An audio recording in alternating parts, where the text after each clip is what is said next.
Yes, nabashuje mwese ni breaking news zigezweho n'amakuru abagezweho ari gutrendinga hirya no hino mu isi ku mbuga nkoranyambaga cyane cyane ku ma YouTube akomeje kuvugwa inkuru y'urupfu rwa Pastor Theogene Niyonshuti.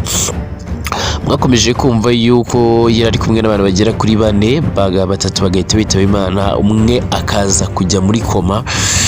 N'umuhanzi uririmba indirimbo zihimbaza Imana witwa Ntezimana Donati, ariko biravugwa yuko nawe yamaze kuba yakwitaba Imana. Ese ibya Pastor Theogene Niyonshuti byo ngo bimeze gute mu rugo ho byifashe gute? Nyuma yuko abantu benshi bakomeje kugaragaza yeza yuko babajwe n'urupfu rw'uyu mugabo.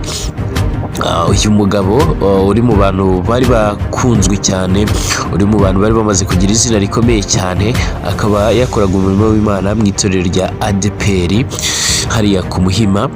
Reka turebere hamwe aya makuru agezweho. Mbanze guhikaze nakwifurije gukomeza kugira ibihe byiza aho uherereye hose mu bice bigiye bitandukanye, kandi nkwifurize amahoro y'Imana cyane kuri wowe ubona hari bitari kugenda neza bitewe n'impamvu zigiye zitandukanye. Ndakwifuriza gukomera no kwihangana. Uyu munsi niba bitameze neza ejo birahinduka bikaba byagenda neza cyane. Nta handi wasanga amakuru agezweho, amakuru abari gutrendinga hirya no hino mu isi. Ndakwibutsa gukanda subscribe kugira ngo tuzabishikwe n'amakuru yacu. Mubo bari kumwe rero bitavye Imana ni bari kumwe na Pastor Theogene, harimo n'umuhanzi w'indirimbo zihimbaza Imana Ntezimana Donati, wari inshuti ye magara watabarutse nawe akaba yaratabarutse mu gitondo cyo kuri iki cyumweru tariki 25 umwaka Kamena 2023. Ngo ikaze rero turebere hamwe aya makuru akomeje kuvugwa.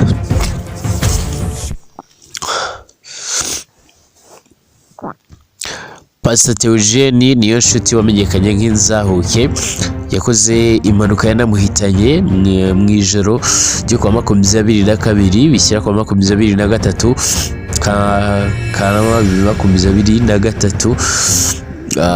Ubwo yavaga mu gihugu cya Uganda yerekeza i Kigali mu Rwanda, akaza kugongana na bisi niyo yavaga i Kigali yerekeza i Kampala mu gihugu cya Uganda, ariko bombi ibinyabiziga byombi bikaba byari bikiri ku butaka bwa Uganda. Byemezwa ko usibye ikibazo cyabayeho cyo kubona ubutabazi bitinze, ubundi iyo ubutabazi bubonekera igihe byubuze byari kugira icyo bitanga. Yari kumwe n'abantu bagiye batandukanye rero, bo bari kumwe bitabye Imana harimo n'umuhanzi w'indirimbo zihimbaza Imana Ntezimana Donati, we inshuti ye magara. Uyu akaba yaratabarutse mu gitondo cyo kuri iki cyumweru tariki 25 Kanama 2023. Pastor Niyonshuti Theogene yaguye mu mpanuka y'imodoka mu ijoro ryo ku 22 Kanama rishyira ku 23 Kanama umwaka wa 2023.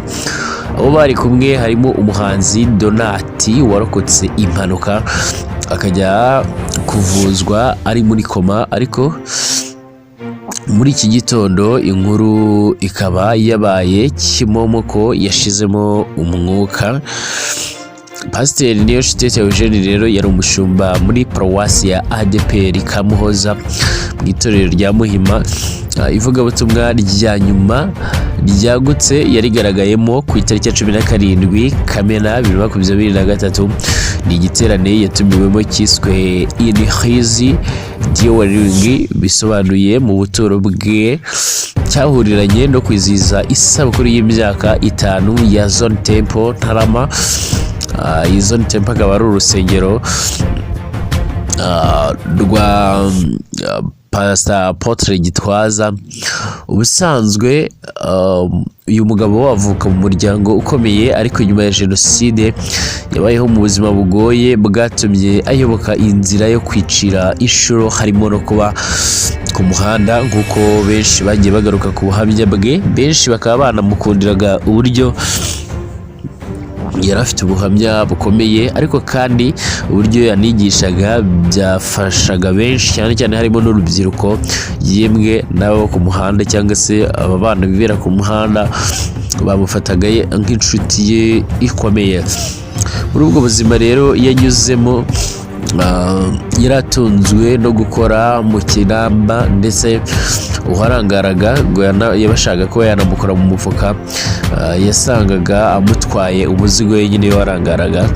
Nyuma yo kurambirwa n'ubwo buzima bwo gushakira amaronko cyangwa se amahoro mu rumogi n'ibindi, mu mwaka wa 2023 nibwo yafashe umwanzuro wo kwakira agakiza, ndetse yarakigahagazemo yiyemye kugeza atabarutse.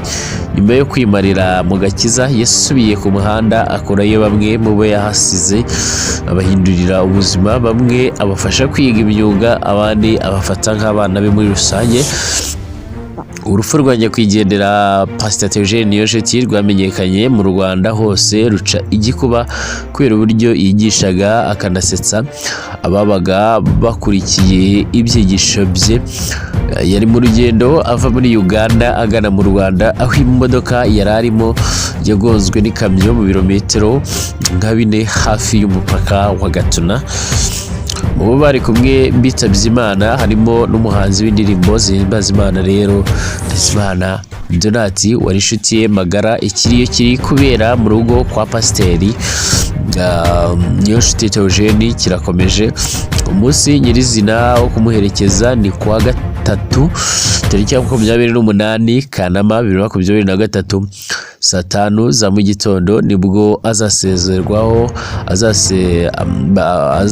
bazamusezeraho nyine bwa nyuma mu rugo iwe. Saa 6 azasezererwaho mu rusengero muri ADPR Remera, azashyingurwa saa 10 mu irimbi rya Rusororo. Mu butumwa Apollinaire Kubwimana yahaye ikinyamakuru Inyarwanda yemeje aya makuru ati brother Nibyo Donati yavuye mu buzima muri iki gitondo. Bibutsa ko uyu Kubwimana ari we uwari kujyana na Pastor Theogene muri Uganda, amutwaye kuko we amenyereye imihanda ya Uganda, ni nawe wamubaga hafi kuko bahoze mu buzima bubi baza gukizwa muri ibi bihe. Ari hafi y'umuryango kuko n'ubundi ni nawe wagiye ku mupaka kuzana umubiri wa nyakwigendera Pastor Theogene Niyonshuti wamenyekanye nk'inzahuke. Abantu benshi baramuzi cyane, abantu benshi baramwumvisha atanga ubuhamya, benshi baramwumvishe yigisha, abenshi yarabashekeje. Ushobora kuba wenda utarafashijwe n'ubuhamya bwe ugafashwa n'inyigisho ze, cyangwa se akanagusetsa. Icyo nzi cyo ntago yabuze ikintu na kimwe akora ngo kikugere ikintu ariko kukugera ku mutima. Pastor Theogene Niyonshuti rero ngayo nguko yamaze kwitahira, n'umwe mu bari basigaye warokotse iyi mpanuka, akaba bimaze gutangazwa neza yuko nawe yamaze kuba yashiramo umwuka, dore ko nawe byavugwaga ko yarameze nabi, dore yuko yahise agenda akajya kuvuzwa ariko ari muri koma. Reka twifurize gukomeza kugira ibihe byiza, tuzakomeza kugenda tubakurikiranira amakuru agiye atandukanye agezweho kuri iyi nkuru y'akababaro. Reka mbifurize amahoro y'Imana kandi mukomeze guhaha muronke. Nitwa Emile Kanamugire, ndagusaba gukanda subscribe kugira ngo ubashe